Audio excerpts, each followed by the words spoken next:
오늘은 닥터 차정숙 이 드라마 이제 콘텐츠인데요. 네.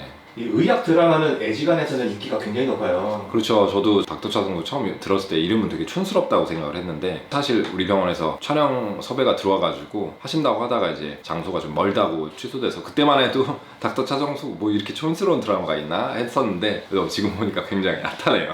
아쉽네요. 네. 그래서 저도 굉장히 재밌게 봤는데 최근에 종영을 했어요. 오늘 보셨나요? 저 봤죠. 다 보진 못했고 와이프가 보는 거 옆에서 조금씩 봤습니다.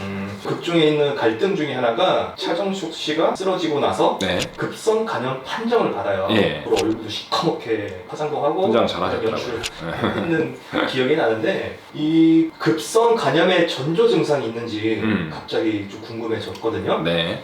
전조 증상이라는 건 뭔가 병이 크게 진행하기 전에 나타나는 사전 증상 정의를 할 수가 있을 텐데 급성 감염이 진행하려면 원인들이 굉장히 다양하겠죠. 바이러스 감염이 가장 흔한 편이고 약물성 독성 감염이 또 흔한 편이고 어떤 원인에 의해서든 간세포가 손상이 일어날 거예요. 손상이 일어나는 과정에서 염증 반응이 좀 일어날 거기 때문에 약간의 몸살 기운을 느낄 수가 있어요. 그리고 간이 안 좋아지면 약간 더부룩하면서 소화 기능이 좀 떨어지면서 소화불량이 좀 느껴질 수가 있고 그러면서 이제 간이 조금씩 팽창하는 과정에서 간이 오른쪽 갈비뼈 안에 숨어져 있으니까 조금 부으면서 명치 쪽까지 답답한 느낌이 들 수가 있어요. 제가 A형 간염 한번 걸려봤었거든요. A형 간염에 걸렸을 때도 간 수치가 몇천 이상 올라가요. 정상이 40 이하인데 저는 거의 한 4천인가 5천까지 올라갔었던 것 같은데 간이 점점 붓는 느낌을 받습니다. 처음에는 사실 감기 증상이라고 생각을 해요. 감염되니까. 그러면서 이제 나중에 진행이 많이 되면 황달도 생기고 몸이 막 자꾸 붓고 소변 색깔도 되게 이상해지고 이건 이제 나중에 증상이고 처음에는 이제 간단한 몸살 기운이랑 약간의 소화불량 이런 것들이 생겼다가 점점 간이 부어지면 명치가 답답한 요 부위에 답답한 증상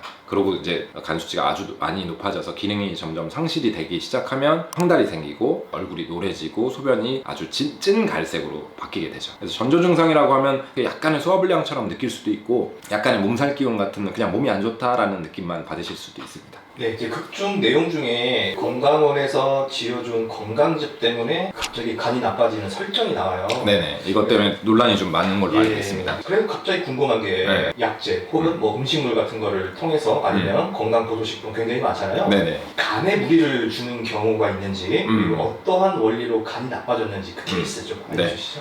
이거는 이제 정확하게 말씀드려야 될 것 같아요. 꼭 한약이라고 그렇지 않고 꼭 양약이라고 그렇지 않고 모든 약재라는 거는 이제 양약 같은 걸 만들어낼 때 어떤 것들이 어떤 병에 좋은 성분이다 연구 결과를 통해서 확인을 했으면 그 성분을 농축해서 용량을 만들어서 복용을 시킨단 말이죠. 보통 이제 부작용이나 이런 것들을 많이 확인을 해서 어느 일정 이상의 농도는 이제 먹지 않도록 하게 되고 양약 같은 경우는 어느 정도의 부작용도 알고 있고 용량도 정해져 있기 때문에 그렇다 손 치더라도 어떤 성분이 일정 이상 반복 투여된다거나 고농도로 들어간다거나 이러면 간독성이 생길 수가 있어요. 그리고 양약이든 한약이든 이것뿐만 아니고 뭐 야채즙이라든가 버섯물을 달여 먹는가 그런 것도 사실 간에서 다 해독을 해야 되거든요. 간이라는 거는 우리 몸에서 소화시키는 어떤 특정 성분들을 분해해서 배출시키는 역할을 해요. 그 분해하는 과정에서 너무 많은 양들이 들어가면 간에 독성을 일으킬 수 있기 때문에 건강보조제에서는 사실 많지 않습니다. 굉장히 드물어요. 근데 있을 수 있기 때문에 어떤 약재를 드시는 거 특히 정제되지 않은 거 예를 들어 건강보조제 같은 것도 몇 미리 얼마치를 복용하세요 라고 돼 있잖아요. 보통 그걸 넘기는 분들이 많지 않을 텐데 자기 스스로 뭔가 흑염소를 달여 먹는다든지 여러 가지 성분들을 이제 배합해가지고 자체적으로 만든다든지 용량 경험이 없는 상태에서 이렇게 농축액을 드신다고 하면 간의 독성이 받을 수가 있습니다.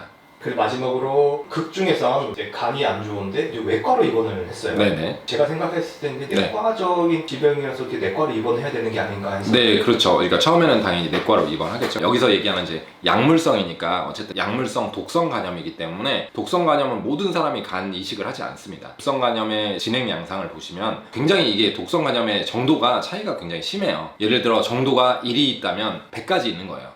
100까지 간 사람들이 이제 우리가 간 이식을 한다고 얘기를 했을 때 그래서 당연히 90, 80, 70, 60 이렇게 연속성이란 말이죠. 간 수치가 얼마나 높아졌다 하더라도 다시 정상으로 회복되는 사람이 있고 회복을 못하고 이렇게 점점 간 부전으로 빠지면서 간 기능을 상실해서 간 부전 때문에 간을 이식해야 하는 상황이 생기는 거죠. 이것도 역시 극단적인 상황입니다. 저도 대학병원에 있을 때 그 경험을 했었고, 대부분의 급성 간염은 거의 90% 이상은 약물을 끊고 간 보호제를 투여하면서 경과 관찰을 하게 되면 회복되는 경우가 거의 대부분이기 때문에 내과로 먼저 입원을 해서 주의 깊게 관찰을 하면서 매일같이 간 수치가 회복되는지를 보면서 이분이 잘 회복되면 다른 외과적인 수술이나 이런 게 필요 없는 상태이고, 이런 것들이 이제 회복이 안 되면서 아주 심한 독성 간염이 생기고 그럼 간 수치가 막 몇천 이상 올라갑니다. 프로스롬빈 타임이라고 해서 이런 것들이 점점 기능들이 안 좋게 나오기 시작하면 이식까지 가야 되나라는 거를 좀 염두에 두기 시작하고, 확률적으로는 굉장히 드뭅니다.